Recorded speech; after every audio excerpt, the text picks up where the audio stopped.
on to the book of Exodus. Just kind of looking at some of the things that are covered in the chapter of the book. We'll be talking about several of these things in our presentation here. The first part of Exodus, they're living in Egypt, we've already mentioned. We've got the oppression of the Israelites, their slaves, and then their final deliverance. This is the period when we've got the plagues that come, for example. And then you've got chapters 15 through the beginning of 19, where they move from Egypt to Mount Sinai. And then we have the covenant at Mount Sinai. And then the ending part of the book is how to build the tabernacle. And at the very end, well, reaching toward the end, we've got the golden calf episode. It's called an apostasy here and intercession. As the promises, as the covenant is being made up on Mount Sinai, people were breaking the covenant down at the bottom. God was going to move in there and punish, let Moses intercede. And then we have the new tablets that were given. And then finally, the tabernacle itself was made. We're not going to have time to go into great detail like we did in Genesis, but there's one point that I find interesting, since I'm teaching a class, I find it interesting. The motif of heaviness, weightiness, especially the beginning part of Exodus. It's a word, a motif that comes up again and again, and it causes some interesting theological problems. The word is used in Exodus 4:10, for example, where Moses is trying to get out of his call from God. He says, I can't talk, I'm heavy of speech, my tongue doesn't work too well. He goes back to Egypt, and he goes to the authorities and said, let my people go, and they make the work heavy. So it's the same word. And then it talks, well, let's look at 7:14.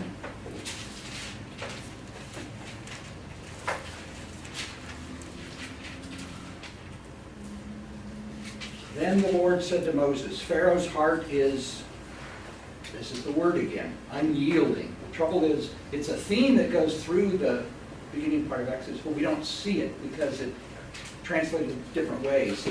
He refuses to let the people go. And in verse 15 of chapter 18, but Pharaoh saw that there was relief, he hardened his heart, made his heart heavy, and would not listen to Moses and Aaron, just as the Lord had said. A few other places. Part of the plagues, 8:24, talks about the dense flies. Flies were heavy. I can't remember which plague that was, but as a response to that, Pharaoh's heart became heavy. So it's the Hebrew word heavy is what's being used, because it's not the same. showing in my translation. No, it's not coming through. And it's interesting, the word in Hebrew, I don't think I have it here, because I expected you all to know what the Hebrew word. Kaved is the word for heavy. It's also the word for glory, for example. It's used in other places. God is glorious. God's a heavy dude. It's also the word that's used for liver, your biggest organ, the heavy part of you. So this word is there. In chapter 9, verse 3, which plague was that? It's the plague on the livestock. The hand of the Lord will bring a terrible plague on your livestock. And verse 7, Pharaoh investigated and found not even one of the animals of the Israelites died, yet his heart was unyielding, heavy. Verse 18, heavy hail, a heavy heart. The locusts were heavy. It also uses the same word when the Israelites left. It talks about them having numerous herds and flocks. That word is heavy too. But key verse in this, or an interesting one. I will harden, which is a different word, Pharaoh's heart, and he will pursue them, but I will gain glory for myself through Pharaoh and all his armies, and the Egyptians will know that I am the Lord. That also is the same word. I make all these things heavy. Pharaoh's heart is heavy. And the reason why I'm doing this is that I can show my glory. But we've also got a theological dilemma here, especially in regards to Pharaoh. There are several places it says, I will harden his heart. Now we're here at a United Methodist Church. We're a Presbyterian church where you would have a different theological position. Again, I'm not sure where exactly everybody's going to be watching this, but the whole idea of predestination, foreordination, we would ask, how do you punish somebody that God causes them to do? Apparently harshly. Pardon me? Harshly, apparently. Yeah, yeah. What is going on here? Foreknowledge. Hmm? Foreknowledge, some would say. Yeah, okay. Let's look and see what the text actually says here. First of all, what's the heart?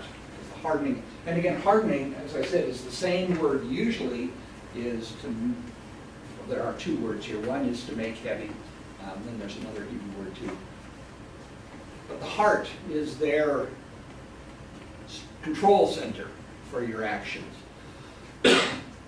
We would, in English, we might say, I set my mind to it. They would say, set your heart to it. Every language has a different metaphor, if you like, for body parts, where my compassion, my love flows to you from my kidneys in Israel. Doesn't work for us other than to flow from your kidneys.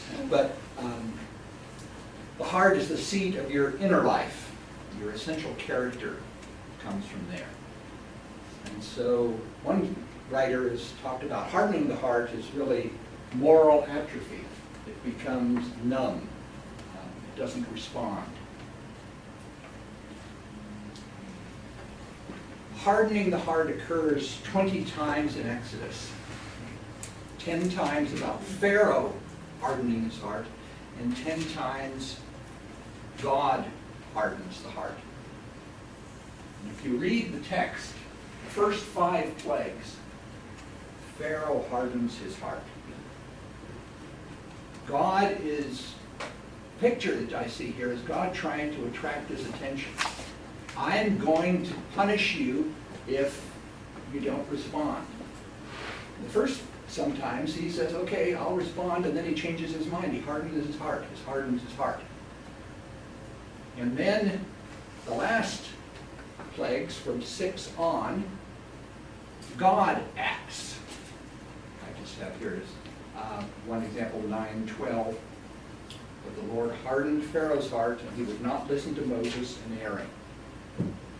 It seems to be that at the beginning of the story, the king is given free will. Are you sure you want this? I'm telling you to do something. Are you going to believe me? No. Zap. Please, will you learn from this? I'm trying to catch your attention. Are you sure? Okay, you've signed on the bottom line 5 times that you're not going to change your mind. So I'm going to take you at your word now. And I'm going to proceed as if you meant what you said 5 times already. And so he brought that decision to its logical conclusion, if you like. He confirms him in his choice and keeps him acting in this direction, again, for himself to gain honor.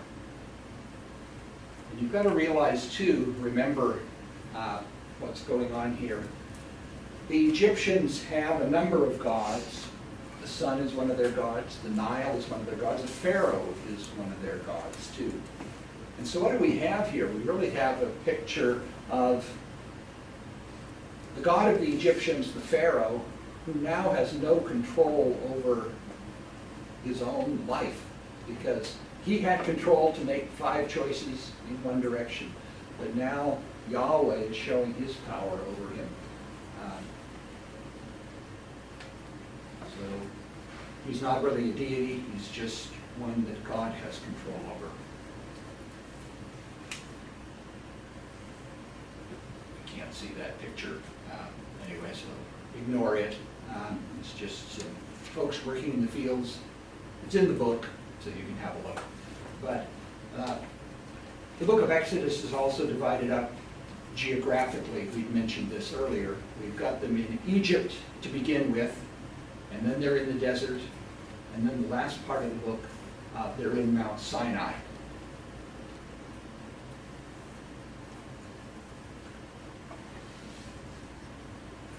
What about the historicity? In Egypt, in Egyptian records, and we have a number of Egyptian records, there's no mention of the Israelites by name, about an exodus, about any of this story. And so, since there's no outside proof, again, some folks suggest that it didn't happen because you don't have outside proof. But I would have the same response that we've mentioned before, other ways of confirming. Why would a nation fictionalize its beginnings as being slaves? If I was going to write my own story, make it up any way I want, I would be Marduk in the New English, or somebody big and important. By the way, we found this out when we moved back from South Africa. We'd lived abroad for so long. I came back and we went to Sears. We wanted to buy something, and we said we'd like to get a credit card. And they said, "Oh, I'm sorry, you can't. You don't exist. In North America, you don't exist if you don't have credit." We haven't lived here for so long, we didn't have credit. So there's no written record of us. There was no written record of Abraham or the Israelites. But that doesn't mean that they didn't exist. I was very tempted to talk to the clerk and say, I can show you I exist.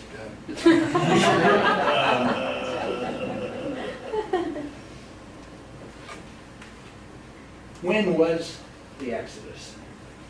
There are a couple of main areas of suggestions for when it was. One is in the middle of the 15th century, one is in the middle of the 13th century. What does the Bible say? I won't go into detail about the verses, but in 1 Kings 6:1, it talks about Solomon building the temple, and it refers back, gives a period that this was so many years after the Israelites came out of the land of Egypt. So we know the temple was built approximately 966 BC. So the Exodus would have been 1446. The conquest is 40 years later, so it's 1406. There's another reference to time in Exodus 12:40. It talks about how long they'd been in Egypt. So it would place Jacob in Egypt at about 1876. Now, some point out some problems for that specific dating. In the 19th century, which is the 1866 when Joseph would have been in Egypt, it's called the 12th dynasty in Egypt, and Egypt was very strong. We already saw that Egypt didn't like foreigners. They had to eat in a separate place. That's what it said in the Joseph story. And so the question that's rising, if they don't like foreigners at all, why would they let a foreigner become vice pharaoh when they're very strong? You said they're nationalistic. In the 16th century, which is associated with the later date, a different period, we've got what's called the Hyksos dynasty. There were foreigners who came and took over the control of Egypt. And so an argument for the late date would be Joseph could fit well into here. If you're a foreigner ruling Egypt, you don't mind another foreigner rising to power.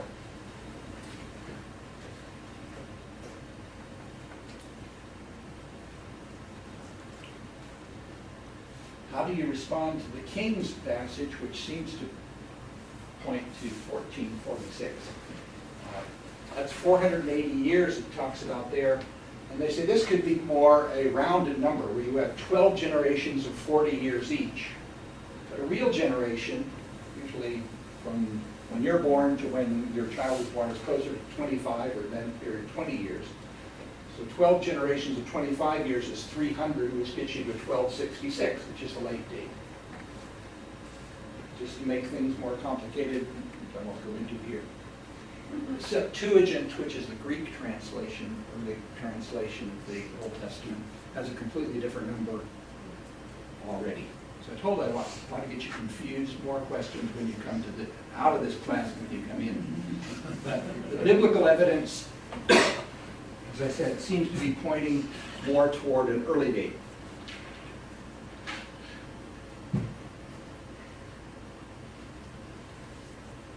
So are we ever gonna know for sure? No, but there is evidence there. We might get more We're evidence, collecting more. Egyptian records maybe. Maybe, but we do have some evidence now. In Egypt, we have, I'll show you on the next slide, we've got a picture of it, which is called the Merneptah stele, which has Egyptian hieroglyphics on it.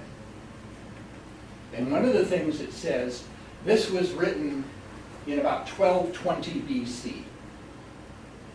again, let me write the dates here for the Exodus, say 1446 or 12, I'll say 1250. Those are the two things that are vying for which is better.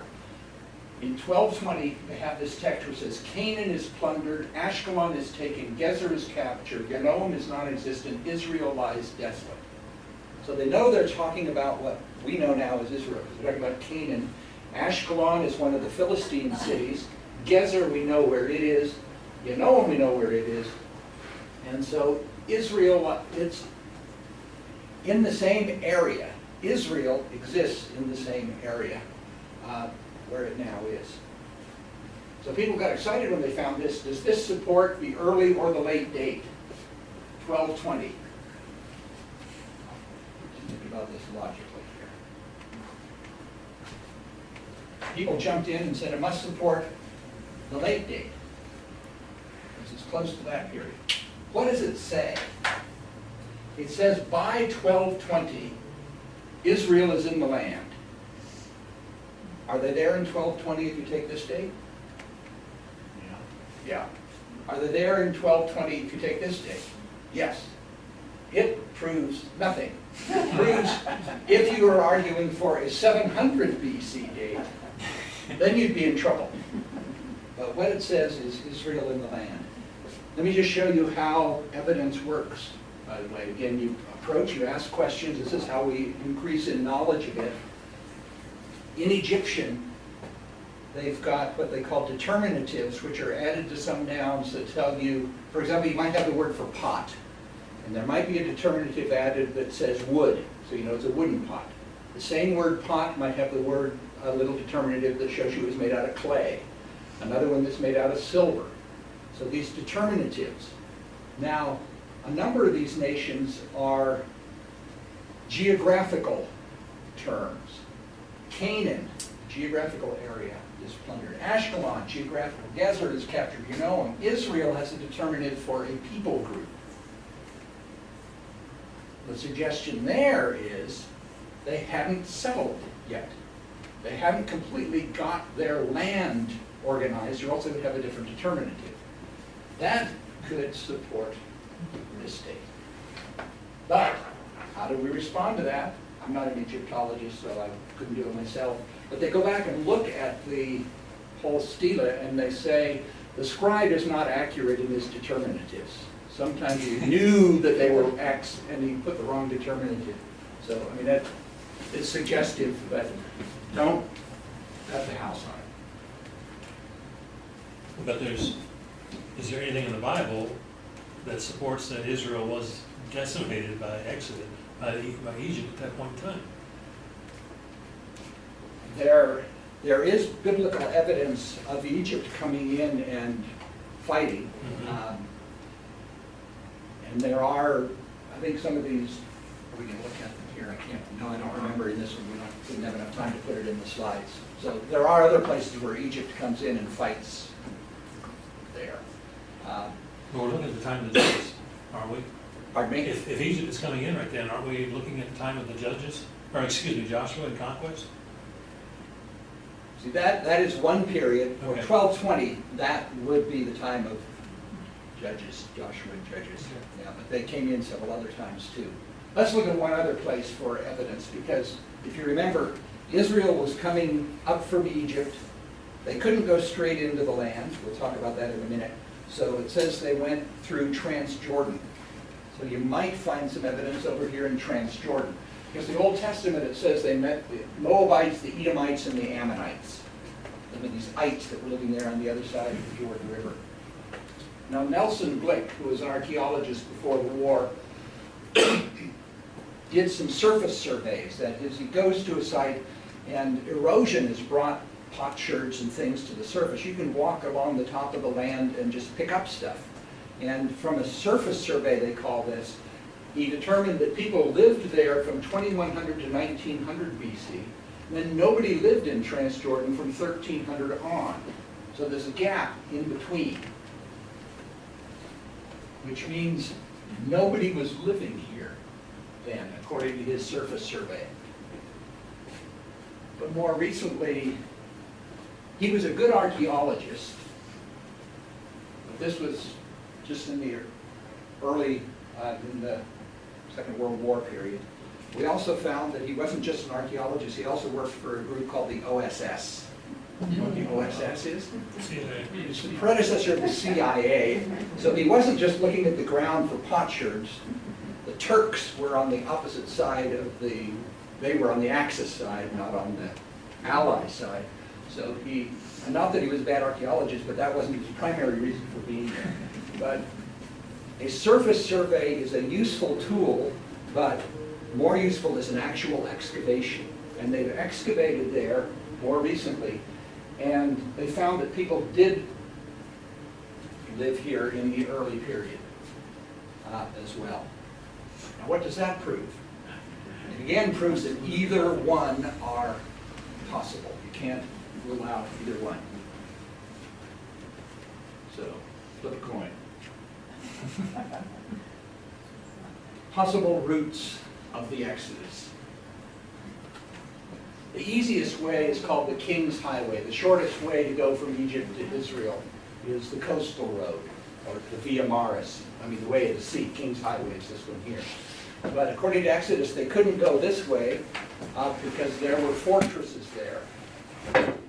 They were afraid that they would be scared away because of the Egyptian forces. We do have Egyptian records that talk about fortresses to keep people out. But the argument is to keep them from going this direction as well.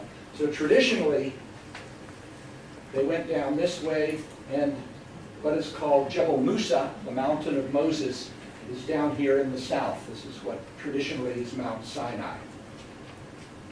There's another suggestion that puts it over here in Saudi Arabia, but not many people hold that particular view.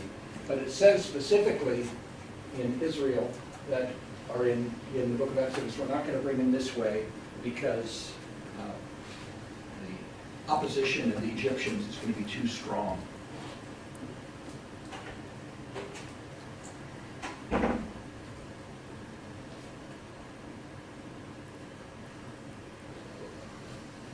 Again, I do have some slides of pictures of this area, but I didn't think we'd have enough time. But Tom, why don't you go ahead and turn it off?